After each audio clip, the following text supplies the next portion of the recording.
Mahendragiri Varahi movie team అయితే విశాఖలో సందడి చేస్తోంది. మూవీకి సంబంధించినటువంటి విశేషాలు మీడియా ద్వారా పంచుకోవడంతో పాటు ప్రతి ఒక్కరు చాలా స్పెషల్ గా ఇంటరాక్ట్ అవుతున్నారు. దాంతోపాటు స్పెషల్ గా మనతో పాటు అనూప్ రూబెన్స్ గారు ఉన్నారు, మ్యూజిక్ డైరెక్టర్. మాట్లాడదాం. చాలా చాలా హిట్ సాంగ్స్ అందించడంతో పాటు చాలా కూల్ మ్యూజిక్ వింటే చాలు అట్లా ఒక రకమైన ప్రపంచంలోనికి తీసుకెళ్తూ ఉంటారు మ్యూజిక్ లోనికి. ఫస్ట్ ఈ రోజు మెగాస్టార్ గారి బర్త్డే అండి. మీ స్టైల్లో సార్కి విషెస్ తో పాటు movie wishes. First of all legendary megastar Chiranjeevi గారికి వెరీ హ్యాపీ బర్త్డే.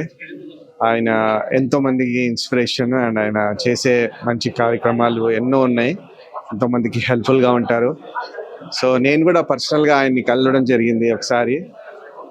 చాలా ఎంకరేజింగ్గా మాట్లాడతారు, చాలా సపోర్ట్ చేస్తారు మంచి టెక్నీషియన్స్కి అందరికీ.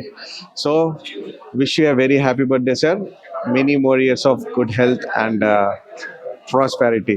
అండ్ ఆయన చిన్నప్పటి నుంచి ఆయన పాటలు వింటూనే ఉన్నాము, చూస్తూనే ఉన్నాము. నాకు ఇష్టమైన పాట చాలా ఉన్నాయి, బట్ కొడితే కొట్టాలి రా, సిక్స్ కొట్టాలి, ఆడితే ఆడాలి రా, రఫ్ ఆడాలి, ఈ పాట చాలా బాగా ఇష్టము. అండ్ ఆయన డాన్స్కి చిన్నప్పటి నుంచి ఫ్యాన్స్, ఇప్పుడు కూడా ఫ్యానే.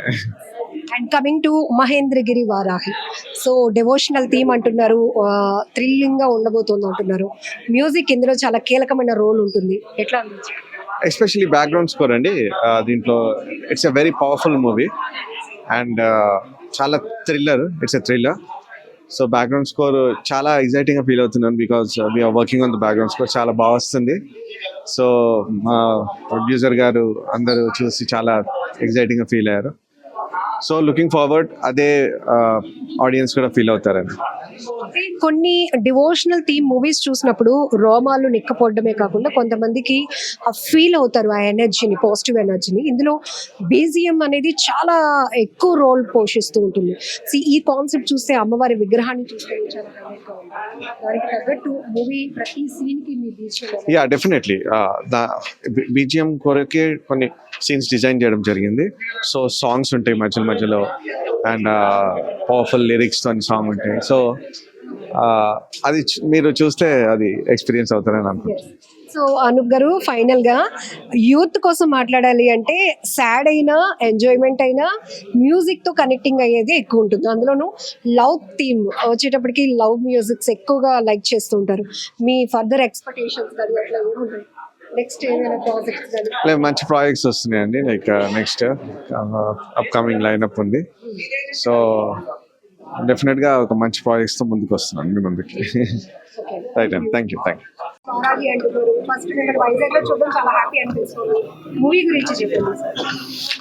ఇది ఒక డివోషనల్ థ్రిల్లర్ అండి.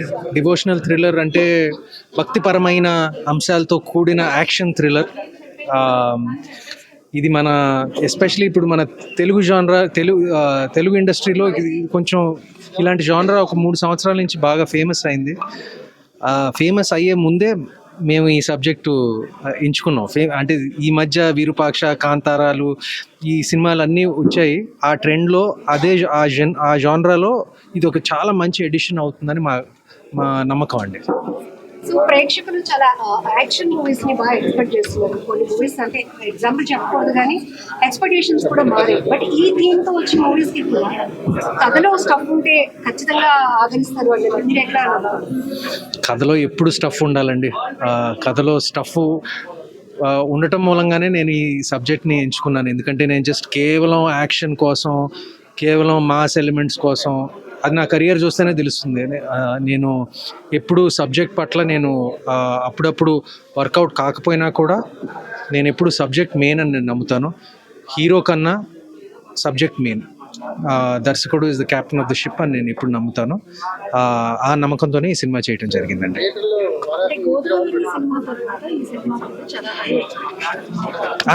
అనగనగా తర్వాత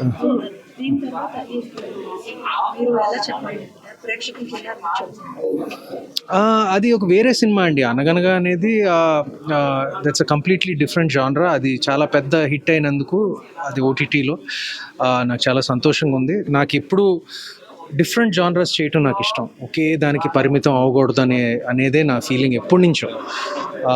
కానీ నేను మెయిన్ ఏంటంటే నేను కథ విన్నప్పుడు నాకు నచ్చాలి. అది ఎలాంటి సినిమా అయినా పర్వాలేదు. ఎలాంటి సినిమా అంటే ఏ జానర్ అయినా పర్వాలేదు. అప్పుడప్పుడు యాక్షన్ అవ్వచ్చు, అప్పుడప్పుడు లవ్ స్టోరీ అవ్వచ్చు, అప్పుడప్పుడు మొన్న ఈటీవీ వారిది ఫాదర్ సన్ సబ్జెక్టు ఒక ఎడ్యుకేషన్తో కూడిన సబ్జెక్ట్. నేను ఎడ్యుకేషన్ పట్ల కూడా నేను గోల్కొండ హై స్కూల్ లాంటి సబ్జెక్టులు చేశాను, అనగనగా లాంటి సబ్జెక్టులు చేశాను. So I like to do different things. అంటే అది నేను ఆటోమేటిక్గా ఆడియన్స్ నా దగ్గర నుంచి ఎక్స్పెక్ట్ చేస్తారు అనుకుంటారు. అంటే ఇప్పుడు సుమంత్ వచ్చాడంటే వాడి సినిమా ఇలాగే ఉంటుందని ఎప్పుడు అనుకోరు. అది మేము కానీ ఈ సినిమా మేము ఒక డివోషనల్ యాక్షన్ థ్రిల్లర్ అని టీజర్ ద్వారా మా డైరెక్టర్ నా కాంబినేషన్ ద్వారా మేము ఆల్రెడీ ఆడియన్స్ని ప్రిపేర్ చేసాం. So they won't be any confusion అండి. స్నేహం అంటే ఇదేరా లాంటి కాంబినేషన్లో మరి ఏదైనా చిత్రం ఏదైనా మంచి అవకాశం వస్తే, ఒక మంచి స్క్రిప్ట్ వస్తే, మంచి దర్శకుడు ప్రొడ్యూసర్ అంతా కలిసి వస్తే మేము తప్పకుండా చేస్తామండి. దానికన్నా బెటర్ సినిమా చేస్తాం. ఆల్రెడీ పెట్టాం, చాలా పెట్టామండి. ఆల్మోస్ట్ ఒక 100 థియేటర్. చేసుకునే విషయంలోనే మీరు 1-2 సార్లు చెక్ చేసుకోవడం కానీ మీ మార్క్ కనిపించేలా ఉండాలి అని అంటున్నారు. ఇప్పుడు చాలా మూవీస్ వస్తా ఉన్నాయి అండ్ ఓటీటీ ప్లాట్ఫామ్ లో కూడా. అంటే ప్రేక్షకుడి యొక్క థీమ్ కూడా, ఆలోచన కూడా, ఎక్స్పెక్టేషన్స్ అన్ని మారి. మీరు పర్టికులర్ గా ఏమనుకుంటున్నారు? మారినాయి కానీ, ఎక్స్పెక్టేషన్స్ మారినాయి కానీ ఒక విధంగా మారలేదండి. ఎందుకంటే ఒకప్పుడు మనకి థియేటర్లో ఉన్నప్పుడు టీవీ వచ్చింది, వీసీఆర్లు వచ్చినాయి అని థియేటర్లకి దెబ్బ తగులుతుందని అనుకున్నారు. ఇప్పుడు ఆ వీసీఆర్ల బదులు, టీవీ బదులు ఇప్పుడు ఓటీటీ అయింది, అంతే కదండి. సో అది ఆ సైకిల్ ఎప్పుడు అలాగే ఉంటుంది. అది కొంచెం కాస్త ఇటు అటు మారుతుంది కానీ అలాగే ఉంటుంది. కానీ సినిమా టేస్ట్ అని మైల్డ్ డిఫరెన్సెస్ ఉంటాయేమో కానీ బేసిక్గా సినిమా ఏంటి, ఎంటర్టైన్ చేయాలి. లేకపోతే ఒక ఎంటర్టైన్మెంట్ ఇస్ ఇంపార్టెంట్ అండి. ఏదైనా ఒక ఉద్దేశం ఇవ్వచ్చు, ఒక మంచిది ఇవ్వచ్చు, కానీ ఎంటర్టైన్మెంట్ ఉండాలండి. థ్యాంక్ యూ అండి.